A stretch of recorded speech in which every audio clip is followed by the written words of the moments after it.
दर्पणतलेव सकला प्रतिफलति पदार्थमालिका यत्र प्रणमोऽर्हन्तारम् प्रणमो सिद्धारम् प्रणमो आयर्याणम् प्रणमो वज्रायाणम् प्रणमो लोये सर्वसाहुणम्। बोलिए अनंत अनंत सिद्ध परमेश्वरी भगवान की देवादिदेव 1008 आदित्य प्रभु आदिनाथ भगवान की देवादिदेव 1008 चंद्र प्रभु भगवान की देवादिदेव 1008 नैमिनाथ भगवान की देवादिदेव 1008 अंतिम श्रीकेश भगवान महावीर स्वामी की परम पूज्य आचार्य भगवान कुंद कुंद देव की परम पूज्य आचार्य भगवान अमृतचंद स्वामी की परम पूज्य आचार्य भगवान अध्यात्म योगी चर्या श्रमण 108 विशुद्ध सागर जी महाराज की द्वादशांग जिनवाणी माता की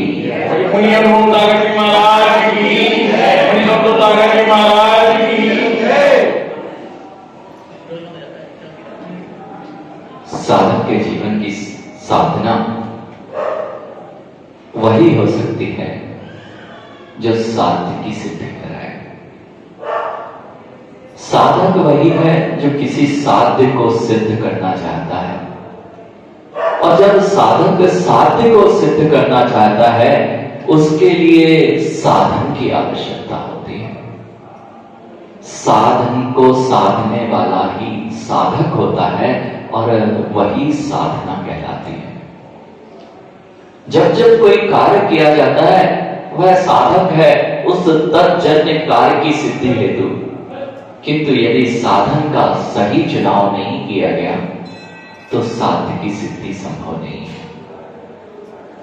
हम लोग अनेक बार अनेक कार्य किया करते हैं, लेकिन कार्य में सफल नहीं हो पाना उसका मूल कारण साधन में कहीं ना कहीं चूक है।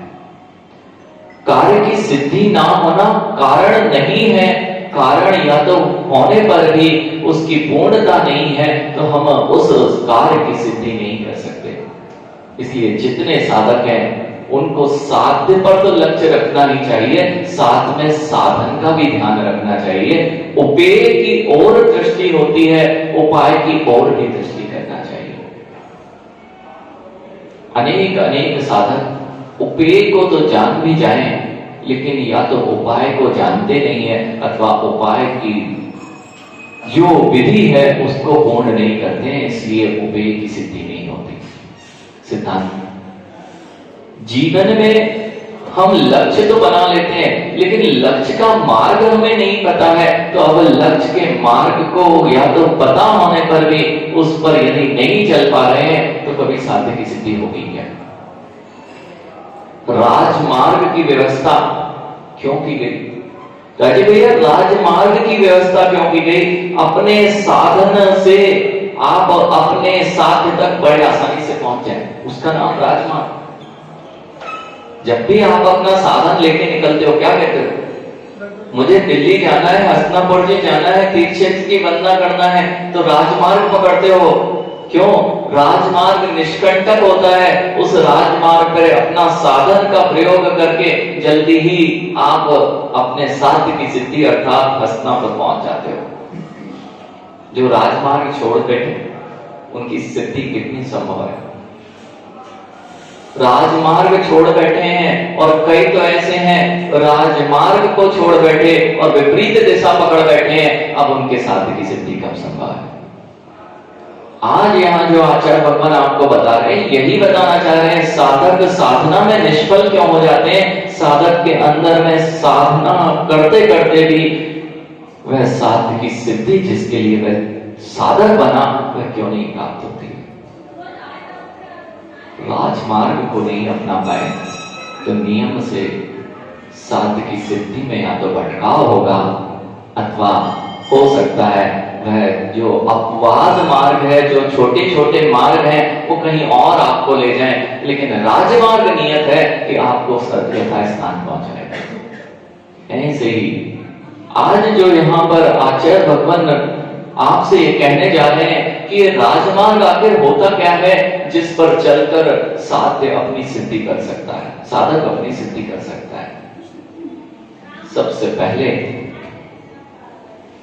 दो तरह के मार्गों की व्याख्या की गई। एक है उत्कृष्ट मार्ग, उत्सर्ग मार्ग, और दूसरा है अपवाद मार्ग। जब जब उत्सर्ग मार्ग से हम च्युत हो जाते हैं, लेकिन फिर भी अगर उत्सर्ग मार्ग की ओर बढ़ते जाएंगे तो काम बन जाएगा। उत्सर्ग अर्थात श्रेष्ठ मार्ग, राजमार्ग उसका नाम है उत्कृष्ट मार्ग, और दूसरा वह मार्ग है जो राजमार्ग की ओर बढ़ रहा है, उधर अगर जाओगे तो काम बनेगा। और यदि अपवाद मार्ग जो आपने चुना है वह राजमार्ग की ओर ना ले जाए तो आपका फिर कार्य सिद्ध नहीं होने वाला। यहां से यदि आपको श्रवण बेलगोला की यात्रा करना है अभिषेक, तो श्रवण बेलगोला की यात्रा के लिए क्या छोटी छोटी गलियों से पहुंच जाओगे? राजमार्ग पकड़ना नहीं, एक भी राजमार्ग नहीं पकड़ोगे और राजमार्ग की दिशा में नहीं चलोगे तो भी काम करने वाला नहीं है। राजमार्ग भी पकड़ना पड़ेगा, राजमार्ग की ओर अगर पहुंचते हो तो शीघ्र पहुंच जाओगे, और राजमार्ग के अगर साथ साथ भी चलते रहे तो पहुंच जाओगे। लेकिन तो सोचो कि राजमार्ग से मुझे कोई लेना देना नहीं है, मैं तो अपना मार्ग चुनूंगा, तो कभी श्रवण बेलगोला पहुंचोगे क्या?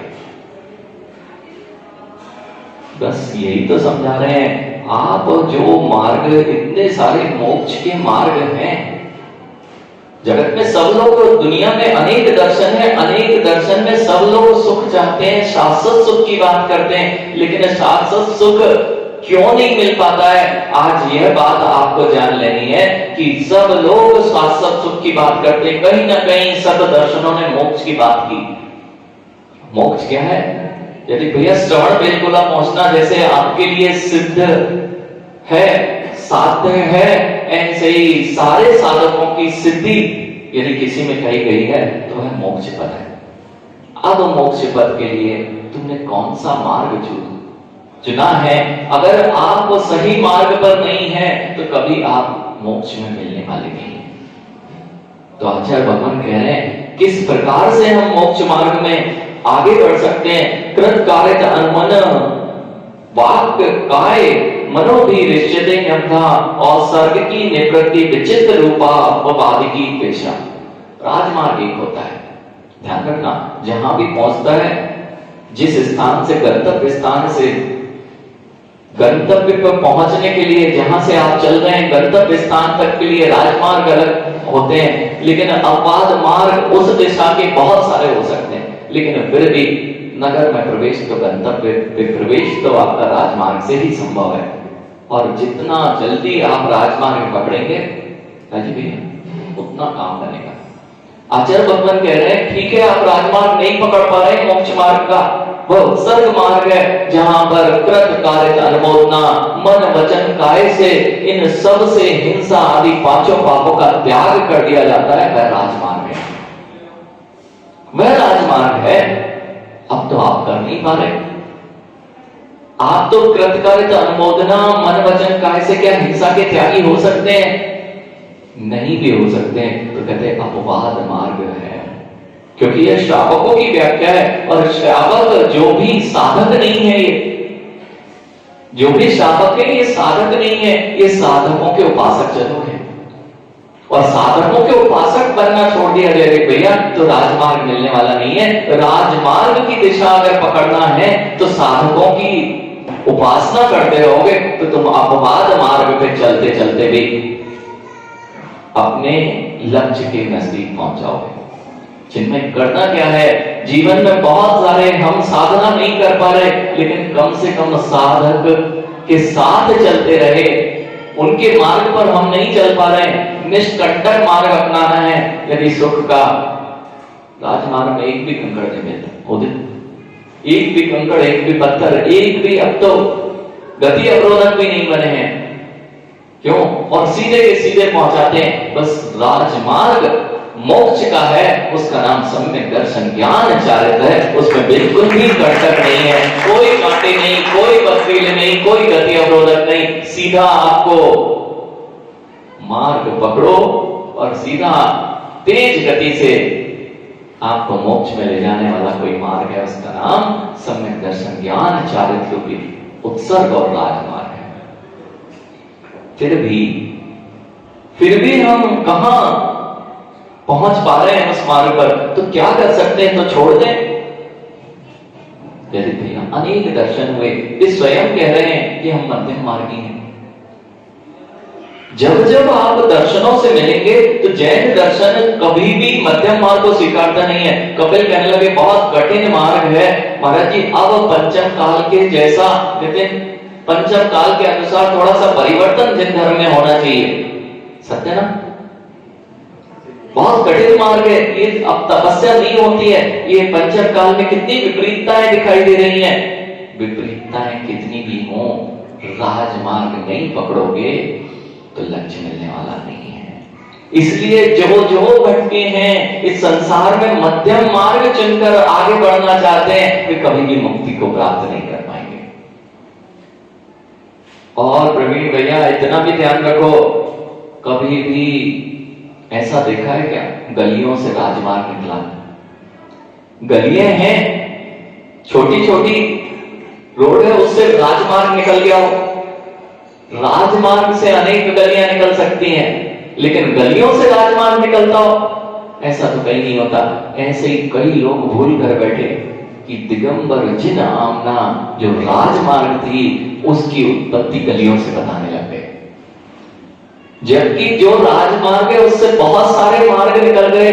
वही तो जिन मार्ग यहाँ पर था, मोक्ष की प्राप्ति का मार्ग जिनेंद्र भगवान की देशना में आया था, लोग उस राजमार्ग पर नहीं चल पाए तो उन्होंने अपने अपने मार्ग खोल लिए, लेकिन वह मार्ग दिशा की ओर न जाके विपरीत दिशाओं की ओर मुड़ चुके। इसलिए जयदीप भैया ये विश्वास मत कर लेना कि कहीं से जिन धर्म कहीं से निकला होगा।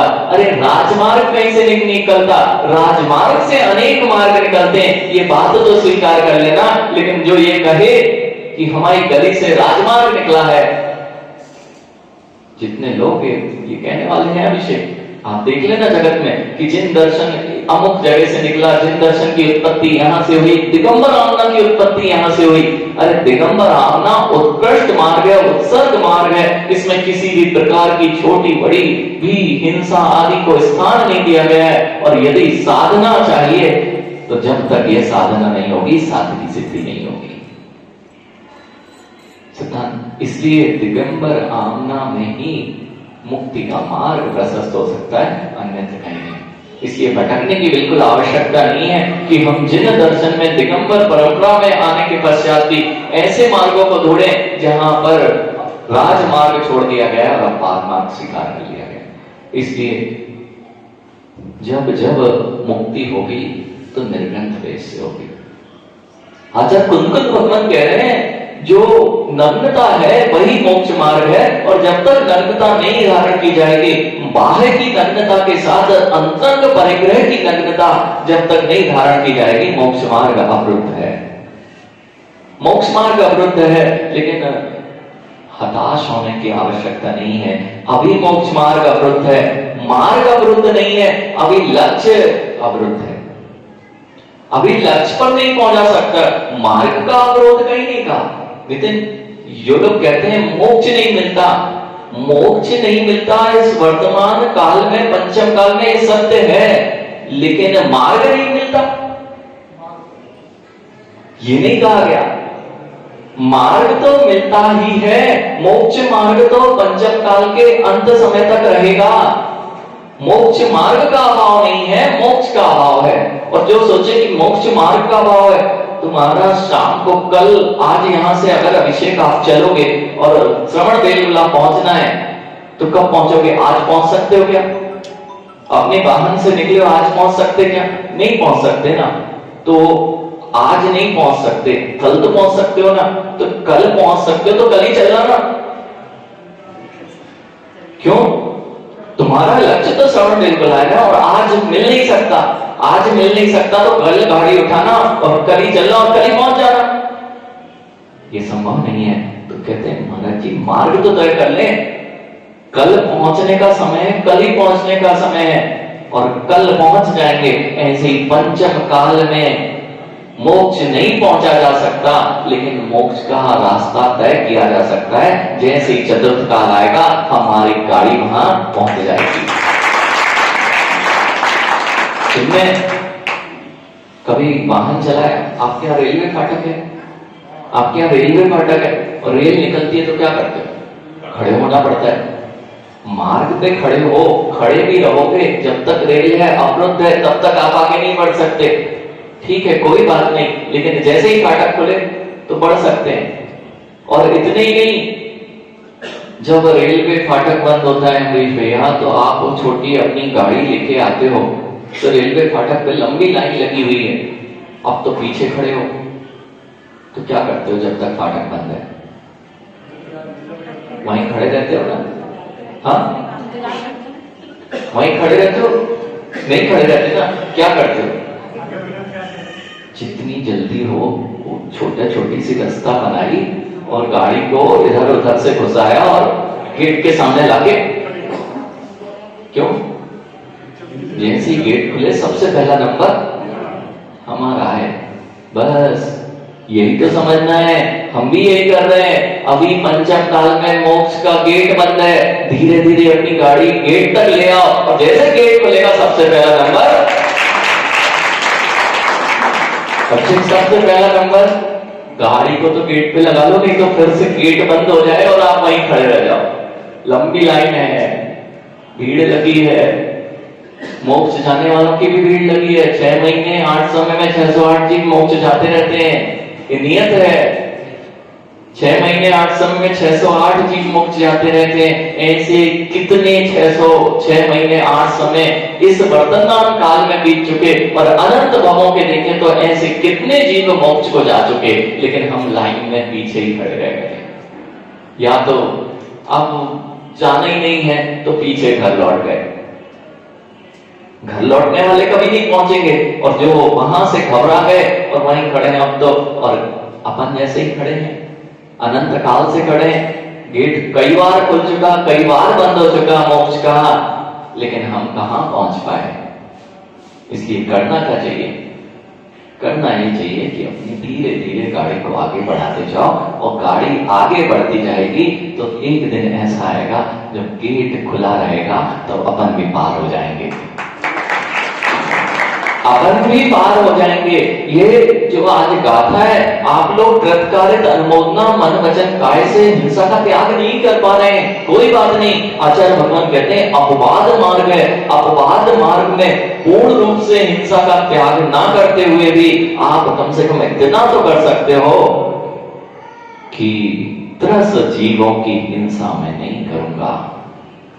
क्योंकि आप बहुत सारे व्यापार करते हैं, सामर्थ्य करते हैं, अपना घर चलाना है, आपको परिवार चलाना है, भोजन बनाना है, और जब जब ये करोगे राजीव भैया तो हिंसा से बचा नहीं जा सकता। स्थावर जीवों की हिंसा होना है, और मोक्ष मार्ग जब तक हिंसा होती रहेगी तब तक अवरुद्ध है। मोक्ष मार्ग अवरुद्ध नहीं है, लेकिन मोक्ष अवरुद्ध है। तो हिंसा से पूर्ण रूप से जब तक आपका त्याग नहीं होगा, चाहे स्थावर हिंसा हो, चाहे त्रस हिंसा हो, जब तक आप इसका त्याग नहीं करेंगे तब तक आप कभी भी अपनी सिद्धि नहीं कर पाएंगे। तो फिर क्या करें? तो बहुत अच्छा, गाड़ी आगे बढ़ा लो, लेकिन किस दिशा में? किस दिशा में है? जहां राजमार्ग है कपिल, बस यही तो करना है आपको। नहीं ले पा रहे ना, आपके अंदर सामर्थ्य नहीं है कि मैं पूर्ण रूप से त्याग कर पाऊं। मत कीजिए पूर्ण रूप से त्याग, लेकिन कृत कार्य अनुमोदना से भी त्याग नहीं कर पा रहे हैं। खुद नहीं करते, दूसरों से करा लेते हैं, या मन से उसकी अनुमोदना कर देते हैं। स्वयं करना कृत है, दूसरे से कराना कारित है। और दूसरे के करते हुए की ताली बजा के अनुमोदना करना, यानी ताली बजा के अनुमोदना करना, यह अनुमोदना है। और मन से करना, वचनों से किसी की ऐसी प्रवृत्ति करना, और काय से चेष्टा पूर्वक, काय से भी होती है कि भैया काय में बहुत दम होता है, वचनों में तो ठीक है, वचनों में बहुत दम होता है, यह बात तो मुर्दा भी चलने लगता है वचनों से।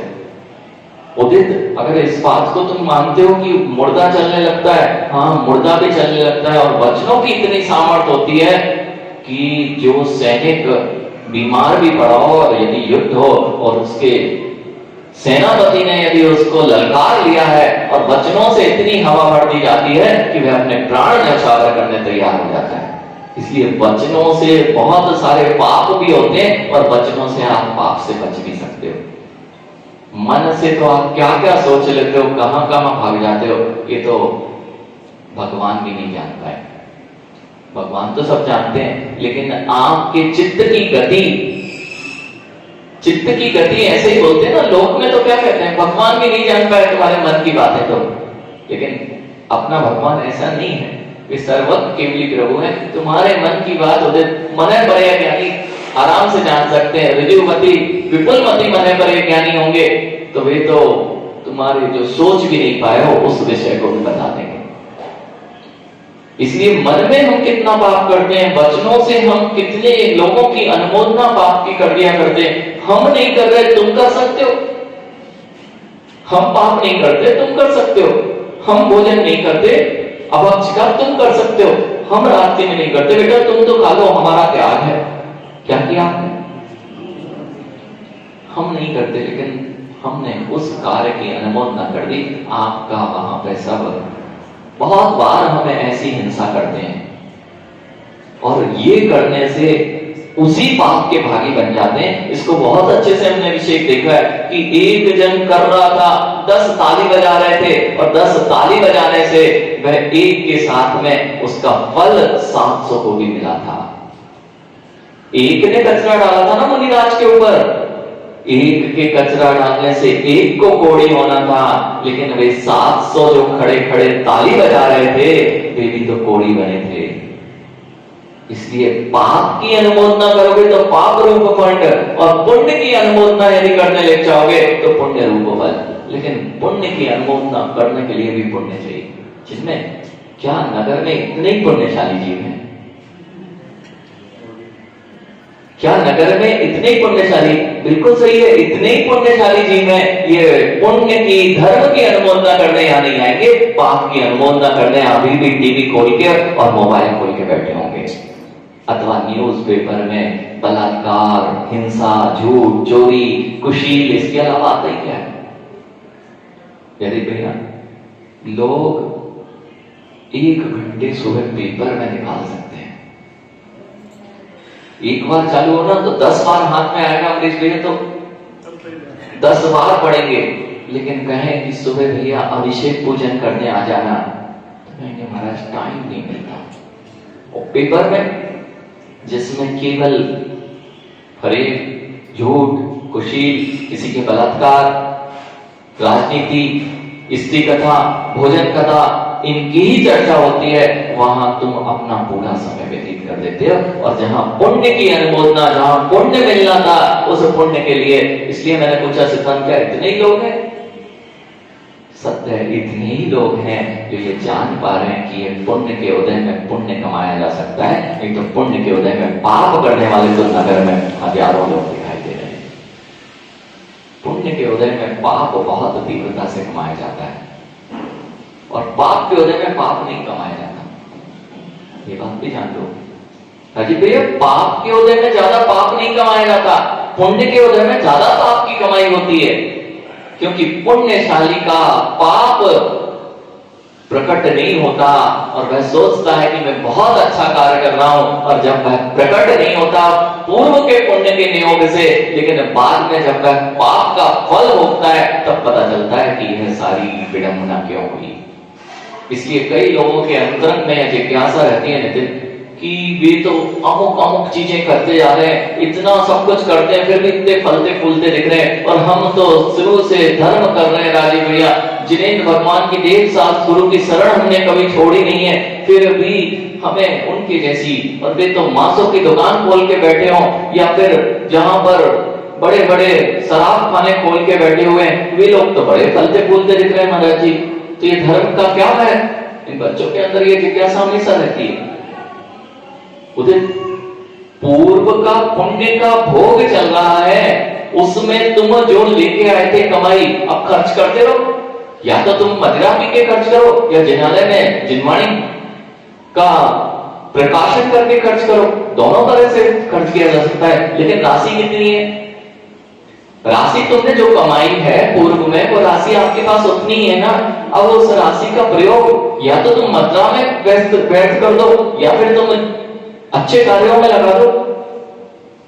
पुण्य की राशि भी जो मदिरा में लगाएगा वो आगामी पाप को अर्जित करेगा, और वर्तमान की पुण्य की राशि यदि सत्कार्यों में लगाई जाएगी तो भविष्य के पुण्य का निर्माण करेगी। और जो पुण्य के उदय में पाप करते हैं, अरे जिसके पास में पुण्य होता है ना, वे करोड़ों का घोटाला करते हैं। पुण्यशाली करोड़ों का घोटाला करता है, ध्यान रखना। पूर्व का पुण्य, वर्तमान का नहीं। पूर्व में कमाई थी इसलिए करोड़ों का घोटाला, लेकिन आप भी घोटाला करते हो। आपको 10 रुपए का मिलता है तो 10 रुपए मारते हो, उसको 50 करोड़ की मिल रहा था तो उसने 50 करोड़ मार लिए। आप में और उसमें अंतर क्या है? बस इतना ही अंतर है कि उसके पास पूर्व का पुण्य रखा था इसलिए उसको 50 करोड़ मिल रहे थे, और आपके पास इतना पुण्य नहीं था पूर्व का तो 10 रुपए मिल रहे थे। लेकिन वर्तमान की स्थिति देखी जाए तो दोनों ने पाप किया है, दोनों ने पाप किया है। आप आलोचना किसकी करते हो? उसने करोड़ों का घोटाला कर दिया, लाखों का घोटाला कर दिया। अरे जिस दिन आपको 100 रुपए मारने को मिलता है ना, उस दिन क्या प्रवृत्ति होती है? मन से मिलो। किसी ने जयदीप भैया 1000 रुपए देना थे उसको और उसने 2000 दे दिया आपको, अब चित्त से मिलना। अगर ग्राहक को आपको लौटाने थे पैसे, और ग्राहक या आपको अभिषेक आप किसी चीज को लेने गए और वहां उसको लौटाने थे 1500 रुपए और उसने लौटा दिए 2500 रुपए, अब देखना घोटाला किसने किया। कभी भैया घोटाला करता है ना जी, तुम्हारा पुण्य 1000 का घोटाला करने का था, उसके पास 5 करोड़ का घोटाला करने वाला पुण्य रखा था, इसलिए उसको 5 करोड़, तो उसने 5 करोड़ खाए और तुमने 1000 खाओ या 5। घोटाला तो घोटाला है। हिंसा, झूठ, चोरी, कुशील, परिग्रह में यह तुम्हारा काम व्रत आएगा कि नहीं आएगा। पुण्यशाली जीव का पुण्य उसके पाप के, वर्तमान के पाप को ढके हुए है। और यदि कोई पापी पुण्यहीन व्यक्ति है, उदित बेचारा जिसके पास भूखा है, सुबह से 2 दिन से उसने कुछ भी नहीं खाया है, वह किसी फल के ठेले पर अपने भूख मिटाने के लिए फल लेके उठा लेता है, तो लाखों उसको मारने पीटने तैयार हो जाते हैं। क्यों? पूर्व की कमाई नहीं थी तो अभी वर्तमान में नहीं मिल रहा, और पूर्व की कमाई में जो तुम खर्च कर रहे थे, ना तो पूर्व का है ना वर्तमान में तुम अच्छा कर पा रहे हो, भविष्य तुम्हारा गर्त में ही है।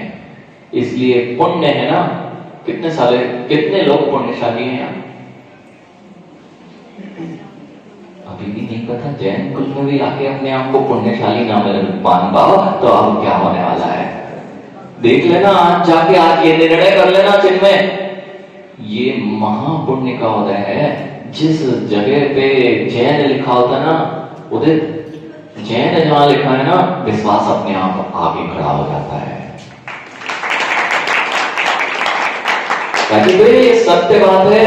कभी हवाई यात्रा करना, वहां चेकिंग होती है और चेकिंग होगी और अगर विदेश की यात्रा कर रहे हैं तो बहुत कड़ी चेकिंग होती है। किसी भी विदेश से यात्रा के लिए जाएंगे तो बहुत कड़ी चेकिंग से आपको गुजरना पड़ता है, और वहां आपके पासपोर्ट पे मात्र जैन लिखा है तो आधी समस्या तो वहीं समाप्त हो जाती है। विश्वास है, कितना विश्वास है, उस कुल का विश्वास। ये जैन किस कारण से मिला आपको? जैन कुल में जन्म केवल आपने पूर्व में कुछ बहुत अच्छा पुण्य किया था, उसके निमित्त से आज तुम जैन कुल में जन्मे, लेकिन भविष्य की तैयारी क्या जैन कुल में जन्म की है? पुण्य के नियोग में हम कहीं पाप ऐसा ना कमा बैठे कि हम अपने जितनी कमाई है उसको खर्च कर लें। पैसे से पैसा बढ़ता है, ये बात कौन नहीं जानता? जितने लोग हैं ये सब व्यापारी हैं। अक्सर व्यापारी है, जिसके पास पैसा नहीं हो वह अमीर नहीं बन पाता, और पैसे का सदुपयोग कर ले तो वही अमीर बन जाता है। अगर सदुपयोग करता जाए तो वही पैसा उसको और पैसे का कारण बन जाता है। बस यही पुण्य जो है तुम्हारा, ये महापुण्य का कारण बन जाता है यदि इसका सदुपयोग कर लिया जाए तो। और दुरुपयोग कर लिया जाए तो देख ही रहे हैं आप जगत में कि पुण्यशाली तो बहुत है जगत में, करोड़ों करोड़ों लाखों लाखों वैभव जिनके पास होगा, लेकिन जिनालय के निर्माण के लिए कभी भाव नहीं बनेंगे। पंच कल्याणक की प्रतिष्ठाओं में बैठने के भाव नहीं बनेंगे। पंच कल्याणक जो हो रहा है मां, इसमें कभी नहीं। किटी पार्टी में जाने के भाव हो सकते हैं, घूमने जाने के भाव हो सकते हैं, या फिर ऐसी होटलें जहां पे मांस आदि का सेवन कराया जाता है वे बना के खड़े कर देंगे, लेकिन जिनालय की एक ईंट के लिए उनकी जेब से 5 रुपए भी नहीं निकलेंगे। ये सब पुण्य, पूर्व का पुण्य था, तुम नष्ट कर रहे हो। कभी भूल के भी ये मत सोच लेना कि ईंट का भट्टा लगाएंगे। जैनी लोग अपने पुण्य को जलाते नहीं हैं, उसका सदुपयोग करते हैं। इसलिए ना तो ईंट का भट्टा, ना पेस्टिसाइड, ना किल्ली मार, ना इल्ली मार, ना जहां बहु हिंसा होती है, ना नितिन ट्रक के ट्रक दौड़ रहे हैं, उस एक ट्रक के पैर के नीचे कितने जीव आके मरते हैं। ऐसे व्यापार जैनी नहीं किया करते। क्यों? पूर्व की राशि है, अगर सही जगह लगी तो सही है, अन्यथा जुए में लगा दी गई है तो नष्ट ही होना है। जुए में लगा दी गई राशि नष्ट ही होना है। जितने लोग चाहे वे आज जो शेयर मार्केट में करते हैं, वे सब अपनी राशि नष्ट करते हैं। ध्यान रखना, कोई भी बड़ा नहीं दिखाई दे रहा है। क्यों है? क्या है? सीधा सीधा तुम्हारा पुण्य और पाप का खेल दिखाई दे रहा है। पुण्य दिखता है तो बहुत उछलते दिखते हो, और कुछ क्षण में पाप आता है तो वहां पर, लेकिन ये पुण्य और पाप तो तुम कहीं भी हाथ डालोगे तो तुम्हें फल देगा। उदित ध्यान रखना, कभी भी ये चीज में फंस मत जाना। आज के बच्चे, आपके ही बच्चे बड़ी जल्दी अमीर होने के लिए बहुत अच्छे से शेयर मार्केट आदि में पैसा लगाने लगे। क्यों? जल्दी अमीरता आती है। अरे जल्दी अमीरता नहीं आती है। पुण्य पाप जहां है, तुम मिट्टी में भी हाथ लगाओगे तो पुण्य से फल आना था, तुमने वहां पर जुआ खेल के लगाया है। उसके पुण्य के, पूर्व के पुण्य के नियोग से तुम्हें राशि मिल भी गई है, लेकिन तुमने कमाया क्या है? तुमने कमाया क्या है? और नई कमाई का तुम्हें अगर ज्यादा चिंता, लेकिन अगर नहीं है कमाई की चिंता भविष्य की, तो इतना तो निर्णय है ना कि शांति से जीना तो चाहते हो ना। और जैसे ही शेयर मार्केट ऊपर नीचे होता है ना, तुम्हारी धड़कन भी उतनी ऊपर नीचे होती है। और ज्यादा शेयर मार्केट नीचे हुआ और तुम्हारी धड़कन ऊपर हुई तो ऊपर कहीं जाते हैं अभिषेक। शेयर मार्केट नीचे, उनकी धड़कन ऊपर, और थोड़ी देर बाद वो स्वयं ऊपर। अरे व्यापार करना था, किस लिए कर रहे थे सिद्धांत? शांति मिले, सुख से रहें, चैन से अपना जीवन यापन करें। अब ऐसे व्यापार अगर कर लिए हैं आपने जिसमें पल पल तुम्हारे मन में अशांतता है, तो वह व्यापार किस लिए कर रहे थे? शांत चित्ता के लिए कि अपने जीवन को नरक बनाने के लिए? क्षण क्षण वे शेयर मार्केट वाले अभिषेक, क्षण क्षण उनके भाव से मिलो। वे खाना भी नहीं खा पाते। यहां बैठेंगे ना तो उनके अभी मार्केट खुल गया तो यहां भी मोबाइल, कोई भी पल, और किसी से कुछ सुन लिया किसी ने कुछ बोल दिया और किसी राजनेता ने कुछ, बेचारे की धड़कनें हमेशा वेंटिलेटर पे रहती है। सत्य ना, वेंटिलेटर वाले के कब क्या हो जाए, क्यों रखते वेंटिलेटर पे, जिनमें इमरजेंसी में क्यों रखते हैं? बड़ा, कितने लोग इमरजेंसी में जाना चाहते हैं? कोई नहीं जाना चाहता ना। तो अपने हाथ से इमरजेंसी आपको बुलाते हैं यदि आप अपने शेयर मार्केट में पैसा लगाते हो। क्यों? जैसी धड़कन वहां ऊपर, कभी नीचे, कभी ऊपर नीचे, तो भैया डॉक्टर के ऑब्जर्वेशन में रखो, पता नहीं कब क्या हो जाए। ऐसे जो भी जो जुए और शेयर मार्केट में भी बेचारे अपने आप को जानबूझ के इमरजेंसी में रखे, धड़कनों को ऊपर नीचे कर रहे हैं, अब कब इनकी सीधी हो जाए। जैसे शेयर मार्केट फ्लैट, राजीव भैया ये भी समझाना जरूरी है, नहीं तो ये जो श्रावक हैं ये जैन कुल में आए हैं, ये अपने पुण्य को नष्ट ना कर बैठे, नहीं तो अगले भवों में पुण्य क्षीण हुआ तो जैन कुल मिलना तो क्या मनुष्य पर्याय भी नहीं मिल सकी। इसलिए अमरीश भैया समझाना पड़ेगा। ये लोग कहते हैं महाराज जी उसमें हम कहां करते हैं, ये तो व्यापार है सीधा सीधा। कोई व्यापार नहीं है, व्यापार वो होता है, मुझे पता है मेरा अमुक समय पे काम है, मैं अमुक समय तक रहूंगा, व्यापार चलेगा, उतने में मैं अपना धर्म का कार्य भी करूंगा। अभिषेक इतना लालच नहीं करना कि सुबह की आहार चर्या के पहले तुम दुकान खोलने का लालच करो।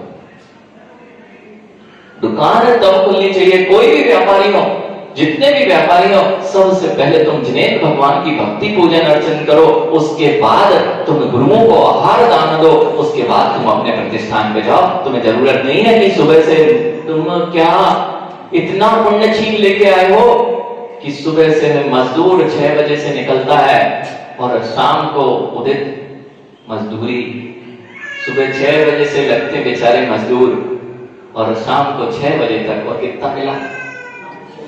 शाम की रोटी मिल जाए। चाहे मजदूर हो, चाहे ये युवा जो आज बाहर नौकरी कर रहे हैं, उधर ध्यान रखो। हमें तो 8 बजे महाराज ऑफिस में निकलना पड़ता है, 9 बजे पहुंचना पड़ता है, नहीं पहुंचेंगे तो शाम की रोटी शाम की नहीं मिलेगी, तो मैं अगले महीने की चिंता है, कहीं कंपनी निकाल ना दे। अरे ऐसा भी क्या जीवन जीना। इसलिए कभी भी जैन कुल के श्रावक राजीव भैया नौकर नहीं होते थे किसी के यहाँ। ये सबसे पहले अपनी सुबह से अभिषेक पूजन करते थे, उसके बाद गुरुओं को दान देते थे, उसके बाद लोग इंतजार करते थे कि अमुक सेठ जी की दुकान खुलेगी तो हम वहां पर व्यापार करेंगे। ये प्रतिष्ठा थी आपकी, ये आपकी गरिमा थी। आज भी देख लो अनेक जगहों के अगर व्यापार खुलना है ना तो सेठ जी लाइन में नहीं लगते, सेठ जी की दुकान से व्यापार खुलता है। और अभी भी ऐसे पुण्यशाली जीव हैं। हैदराबाद में राजीव भैया हम लोगों का 1 महीने का प्रवास रहा, संघ का प्रवास रहा। वहां पहले ये सोचा कि हैदराबाद जैसे समाज में कहां कौन लोग आएगा, कौन चौके लगाएगा, 20-25 पिछी थी। वहां तो ऐसा माहौल, वो पूरा जो आपका इलाका है ऐसे ही इलाका वहां का है, बिल्कुल हैदराबाद का जो मूल मंदिर है वह मंदिर आगापुरा का मंदिर कहलाता है। आगापुरा के आसपास का एरिया जैसा आपका एरिया है इसी तरह का, बस वहां मेट्रो जैसा है, आपका थोड़ा सुपर मेट्रो जैसा है, आपका सुपर मेट्रो जैसा है, वो मेट्रो जैसा है।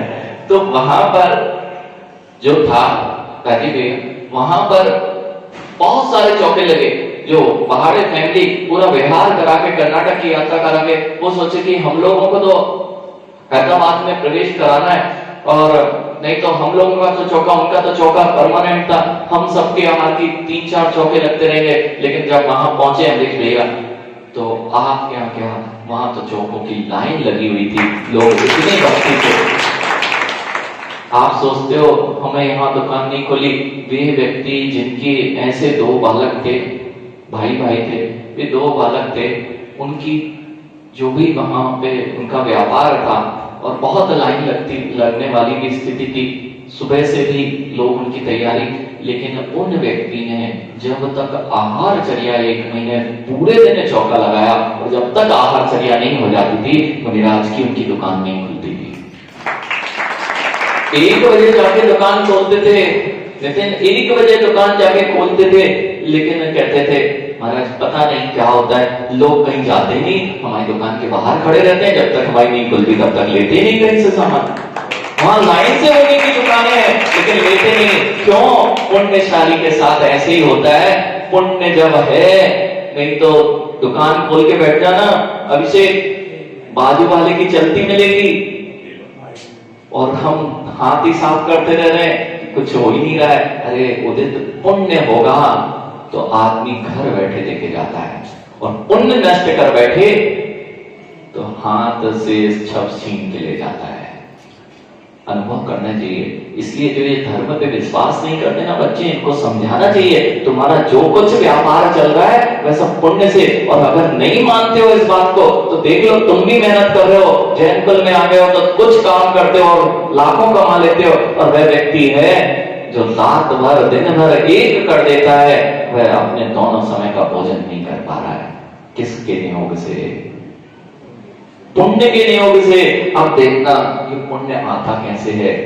व्यापार ऐसे नहीं करना, पेस्टिसाइड के इल्ली मार पट्टा लगा लिया, जैसे भट्टे 6 महीने तक जलता है कपिल भाई, पट्टा ईंट का भट्टा 6 महीने तक जलता है, उसी तरह तुम्हारे जैसे पुण्य की बड़ी सी खूब राशि थी, उसने अपनी पुण्य की राशि में आग लगा दी हो, अब 6 महीने तक आग लगी है, कितना पुण्य एक बार ईंट के भट्टे जलने में जल जाता है। इसलिए जितने बड़ी फैक्ट्री वाले कहते हैं ज्यादा लाभ लोभ नहीं करना कि बड़ी फैक्ट्री लगाएंगे तो बड़ा लाभ होगा। राजीव भैया, जितने लोग बड़ी बड़ी फैक्ट्रियां लगा करके बैठे हैं, बहुत बड़े बड़े कारखाने हैं, ज्यादा से ज्यादा पुण्य 10 साल 15 साल, उसके बाद देखना हम अनेकों बड़ी फैक्ट्री में जंगल जाते हैं। राजीव अभिषेक, अनेक बार फैक्ट्रियों में हमें जंगल जाने का मौका मिला है। पंडित जी, वो फैक्ट्रियां हम 2 नंबर निहार के लिए जाते हैं, सब बंद पड़ी मिलती है, सब बंद पड़ी मिलती हैं। जितनी बत्तियां जल रही हैं, जितना बड़ा कारखाना है, उतनी जल्दी तुम्हारा पुण्य नष्ट हो रहा है, क्योंकि हिंसा उतनी तीव्र गति से हो रही है, उतनी तीव्र गति से। किसी भी कारखाने को उठा के देख लो राजीव भैया, कोई भी कारखाना 10-15 साल तक बहुत चमकता दिखता है, उसके बाद वहां पे निहार की व्यवस्था बना दी जाती है। नगर नहीं होंगे, देख लेना नगर में आपके ऐसे स्थान होंगे जहां पे ये चलते ना, वहां हम लोग निहार करने जाना पड़ता है। क्यों? उसको पूछने वाला तो कोई नहीं है। एक पुण्य कैसे घटता है उदित, पुण्य कैसे घटता है? कभी भी ऐसी चीजें को करने का मन मत बना लेना। पुण्य जितना बड़ा व्यापार होता है ना जयदीप भैया, एक बेल्ट टूट जाए ना, एक मशीन का बेल्ट टूट गया, बस आदमी को आसमान से जमीन पे आने में देर नहीं लगती। क्या इस बात को आप अनुभव नहीं करते हैं? ये बात अनुभव में आ रही है तो अपने को जिन धर्म के सिद्धांतों पे लगाइए, क्योंकि यदि ये नहीं कर पाए, आप हिंसा से नहीं बच पाए, ये तो श्रावकाचार ही चल रहा है ना, यही तो बता रहे हैं आप पूर्ण रूप से हिंसा के त्यागी नहीं हो पा रहे, कम से कम स्थूल हिंसा का तो त्याग कर दीजिए। इतनी जरूरत नहीं है कि करोड़ों की फैक्ट्री लगाई, भोजन को ना मिल रहा हो और उसमें करोड़ों हिंसा, करोड़ों जीवन की हिंसा कर बैठे। व्यापार भी करा जाता है तो उत्सर्ग मार्ग भी अपनाना है। उत्सर्ग मार्ग नहीं भी अपना रहे हो तो अपवाद मार्ग मत छोड़ो, कम से कम उसके सापेक्ष में चलते रहोगे। तुम नहीं कर पा रहे मन वचन कार्य तन बोलना से त्याग मां, लेकिन इतने मदमस्त नहीं हो जाओ कि राजमार्ग छोड़ के विपरीत दिशा में भागने लगो। इसलिए क्या करना है आपको? द्रव्य क्षेत्र काल भाव की सीमा से मैं अमुक द्रव्य राशि लगा रहा हूं, तो वहां देखें कितनी द्रव्य हिंसा हो रही है, कम से कम उसका त्याग करें। त्रस्त जीवों की हिंसा तो नहीं हो रही है, ऐसे व्यापार ना करें। पता चला बैग की दुकानें खोल रखी हैं राजीव भैया, जैनियों की जूते चप्पल नहीं पहनाते जैनी किसी को, नहीं तो तुम किसी के जूते चप्पल पहन के, जूते चप्पल नहीं पहनाते, नहीं तो अब तो बड़ा अच्छा फैशन का जमाना है, बैग की दुकान है, मोबाइल की दुकान है, जितने मोबाइल वाले सब खोल रहे हैं, इनको भी बता देना, बेटा मोबाइल की दुकान खोल रहे हो बहुत अच्छा, कोई बात नहीं, तुमने बहुत अच्छी चीज की, लेकिन यदि वहां पे तुमने लेदर के कवर बेचना चालू कर दिए हैं तो तुमने अपनी पर्याय चर्मकार की अगली निश्चित करते जा रहे हो। चर्म कौन बेचता है? चर्म कौन बेचता है? बैग बेच रहे हैं, बैग की दुकानें हैं, अब चप्पल जूते की दुकानें हैं, जीन्स में भी लेदर लगवाने लगा है, बेल्ट की दुकानें हैं, अब उसमें चमड़ा का चीजें, क्यों? व्यापार करना है ना। अरे तुम चर्मकार नहीं हो, चर्म बेचने का काम चर्मकार करता था, और अगली पर्यायों में चर्मकार का अगर काम चाहिए तो ये काम खूब करो, सारा पुण्य नष्ट हो जाएगा और तुम उसी पर्यायों में मिलोगे। ये है जिनवाणी, ये है अहिंसा। क्यों अहिंसा का पालन करना? धर्म से क्या होता है उदित? ये होता है धर्म से कि मैं कम से कम पूर्ण हिंसा का त्यागी नहीं हूं, लेकिन इतना विवेकवान हूं कि अपने पुण्य को जलाने वाली हिंसा तो नहीं करूंगा।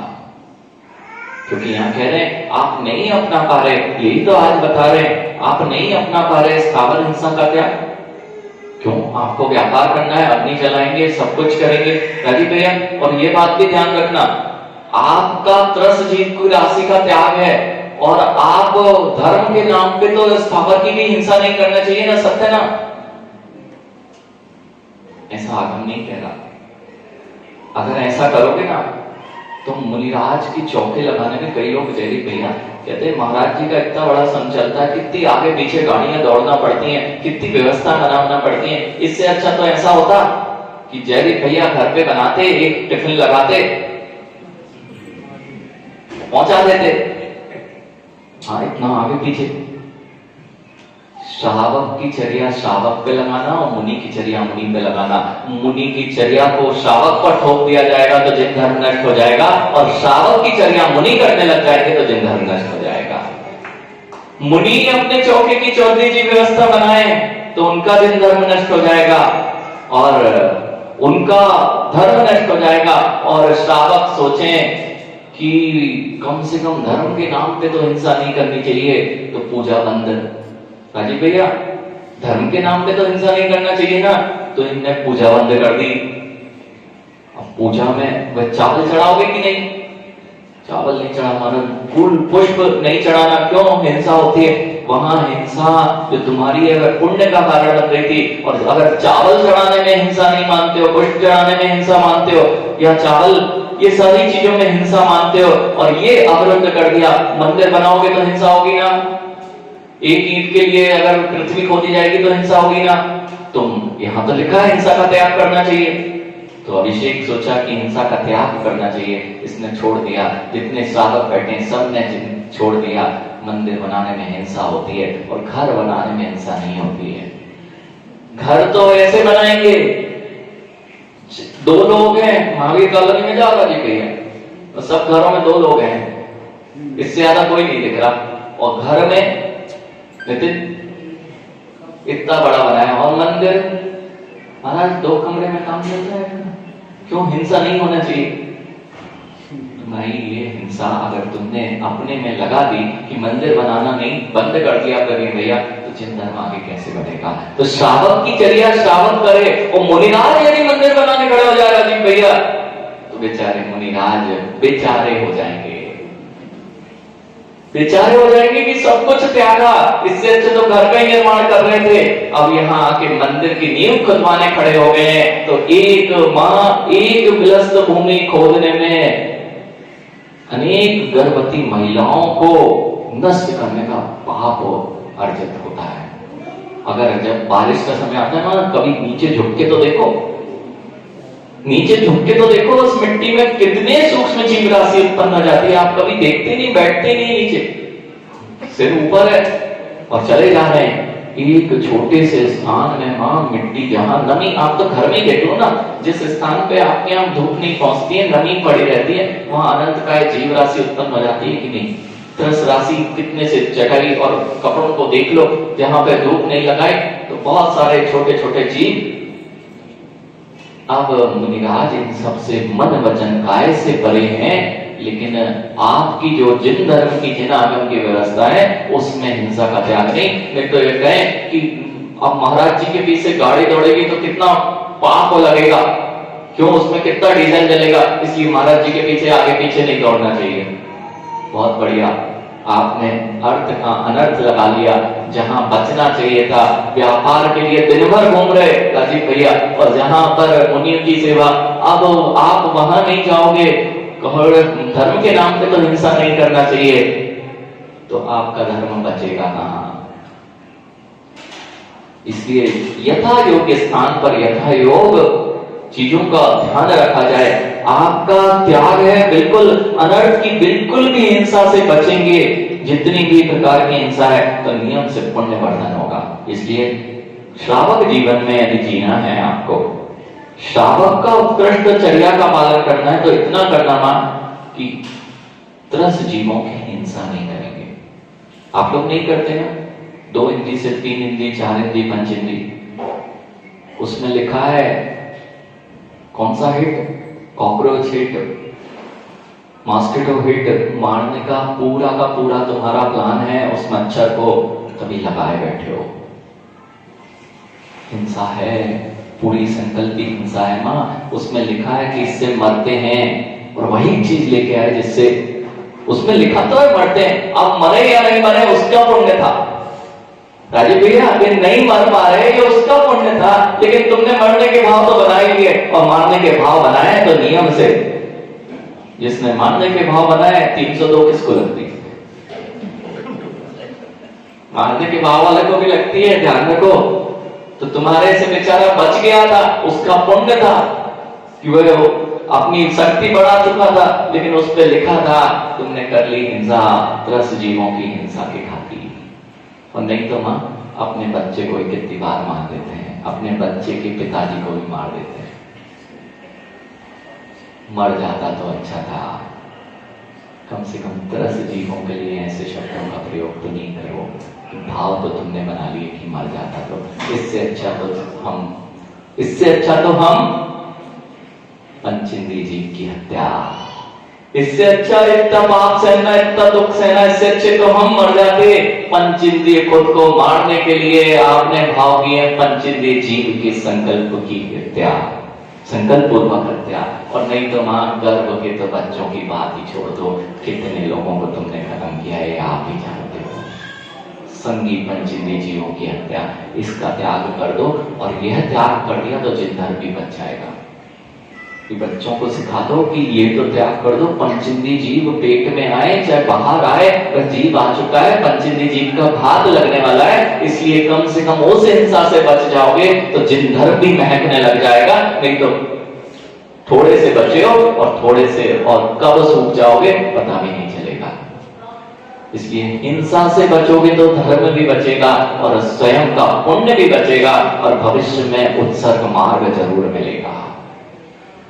कपिल आगे गाड़ी बढ़ाना है, फाटक लगा है, बस यही सीख लो कि धीरे धीरे सिद्धांत, छोटे छोटे से नियम लो, 1 दिन का नियम लो, आधे दिन का नियम लो, द्रव्य की सीमा में अमुक सामग्री को इतने ही रखूंगा, क्षेत्र की सीमा मैं जब तक सहारनपुर में हूं, मैं तब तक एक घर में हूं, तब तक ऐसा नियम का पालन करूंगा, मैं काल में 1 महीने का, मैं 4 महीने, जब तक चतुर्मास चल रहा है मैं 1 साल का, मैं 5 साल का, ये सब कुछ आपकी सीमाओं में जब आप नियम बदलते जाते हैं तो यह आपका अपवाद मार्ग कई तरह का है, लेकिन यह अपवाद मार्ग उत्सर्ग मार्ग के साथ साथ चल रहा है। धीरे धीरे तुम्हारी गाड़ी गेट के फाटक के पास पहुंच जाएगी। भावों से बना लो मां, द्रव्य से सो रहे ना, सोने में तो अब तुम खाने वाले नहीं हो, तो सोते समय कैसे पुण्य लगता है उधर, सोते समय त्याग दो, जब नहीं खा रहे तब त्याग दो, तो इससे पुण्य कैसे लगा? अरे भाव से मैंने उस समय त्याग करके सोया, अब स्वप्न में भी यदि कोई भाव आते हैं तो मेरा तो त्याग था, मैंने त्याग करके सोया था। कम से कम यदि मरण भी हो गया, नहीं तो अमरीश भैया 1984 की घटना वो याद कर लो, जहां पे भोपाल में लोग सो के उठे नहीं थे। भोपाल में लोग सोते रह गए थे, रात की घटना हुई थी कार्बाइड कारखाने में, वहां लोग उठ नहीं पाए थे वहां, इसलिए कम से कम इतना ही कर लो कि सोते समय पांचों पापों का, कषायों का त्याग करके सो, अन्न पानी का त्याग करके सो। और अगर सोते सोते चले गए ना तो भी पुण्य से जाओगे और त्याग के फल को पाओगे, और व्रती बन के जाओगे तो वहां पर नियम से उसका फल भी व्रत के पुण्य के रूप में मिलेगा। इसलिए अपने जीवन में आपको क्या करना है, ये शावकाचार है। आपको उत्सर्ग बता दिया कि मन वचन काय कृत काय अनुमोदना से छोड़ो, नहीं छोड़ पा रहे तो मां छोटा छोटा नियम, छोटे छोटे से नियम, छोटी छोटी गलियां किस दिशा में, उत्सर्ग मार्ग की ओर दिशा में बढ़ती जाए, राजमार्ग की दिशा में बढ़ती जाएंगी तो राजमार्ग आपको नियम से आपके साधना की सिद्धि करा देगा। सही साधन को नहीं पकड़ा, सही साधन को नहीं पकड़ोगे ना तो कभी पहुंच पाओगे क्या लक्ष्य पर? साधन को सही पकड़ना पड़ता है तभी। ये साधन है हिंसा, झूठ, चोरी, कुचील, परिग्रह का त्याग, ये साधन है। क्रोध, मान, माया, लोभ, कषाय का त्याग, ये साधन है। पंचेंद्रिय आसक्ति, पंचेंद्रिय विषयों से कम करना, ये साधन है। काम वासनाओं, भोग वासनाओं पर नियंत्रण करना, ये साधन है। और जो लोग ये साधन अपनाना नहीं चाहते और साधना कर रहे हैं वे कभी भी सिद्ध नहीं होते। इसलिए राजीव भैया, जिन दर्शन में ही मुक्ति, नग्नता से ही मुक्ति है, दिगंबर योगियों की ही मुक्ति संभव है, अन्यथा तो 5 पाप से निर्मुक्ति संभव दिखाई नहीं दे गई। इसलिए महिमा गाओ कि ऐसे कुल में आए कि ऐसा सुनने मिल रहा है। नहीं तो लोग तो अभिषेक पता ही नहीं क्या सुनने में लगे हैं और क्या क्या अच्छा लगता है लोगों को। वो जब देखते हो क्या क्या सुनने में लगा हुआ है पूरे प्राणी, यह जीव बहुत दुर्लभता से इस जिनदेशना को प्राप्त करता है।